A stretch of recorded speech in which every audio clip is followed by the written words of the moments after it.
I will move into George to speak more about a specific group of students, which I think might be overlooked over decades at schools. And it's so encouraging to see a lot of schools, especially in the Gulf and the Middle East, putting a lot of focus around supporting special education needs. But before we speak about that, again, I would like to start from the very beginning. What defines an or a SEND student from your point of view? How do you diagnose, define, and how you deal with them, how you categorize them, and what practices you use with those students before we start speaking about AI opportunities? Over to you, George. Okay. Hello, everyone. I'm really happy to join this call and to be part of this talk. First of all, as you already mentioned, Hatem, I'm an SEN specialist. I have the experience in different inclusive settings, in addition to clinical settings and teaching at a university level.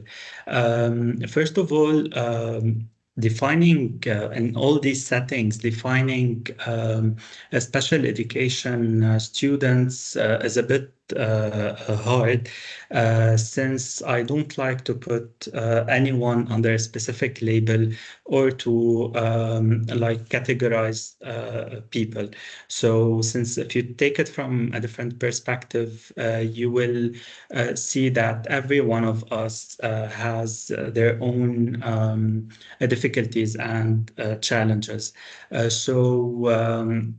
What I can say that every individual who cannot adapt or cope in a specific setting, we can consider them having specific difficulties.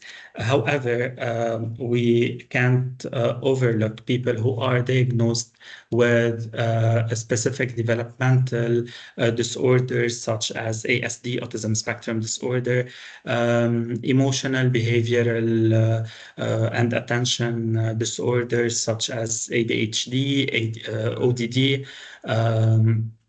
and definitely all the difficulties and impairments, the physical and sensory impairments are included under this, let's call it umbrella.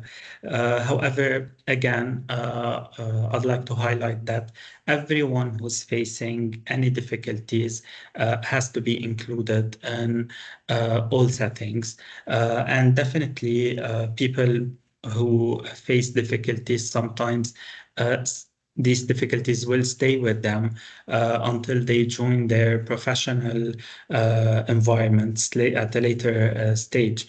So this is the definition that I'd like to say.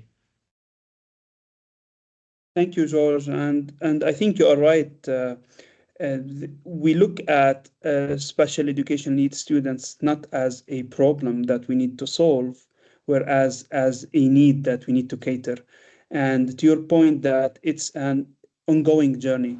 And I believe that this awareness has to be a school awareness. Everyone working with those students must understand that those students are different in a way that it's not about just we need them to maybe to survive, but we need to give them the opportunity to have a lifelong term impact. And the school is the best opportunity to do that, because this is where people like you and like everyone joining us who is a specialist and can support them for this lifelong learning, a long-term impact. Here, I'd Thank you, like to George. add something, Sure. Hatem, before we continue the talk.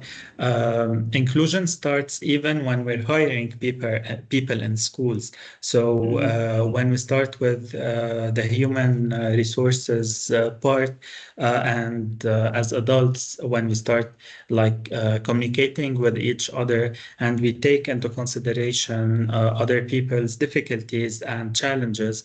So this is where we can start as adults with the inclusion system. So this is something very important that we should take into consideration. 100%, because it's as you said, it's an inclusion thing doesn't has to be something in the classroom only, and it's a mindset. And again, I'm optimistic to the awareness level we have reached at some point, to understand that people with those special needs, they have the right to take part everywhere. And again, this culture, this mindset, it is rooted in schools, in the educational systems, in the curriculum, in the way we approach those young children, so that they accept themselves, they believe in themselves, they have a confidence level that they can do a career at a certain point in their future life. So there is a lot of, I think, noble value for what you do, because we are empowering people who might have a different life path due to the effort that you are putting at school.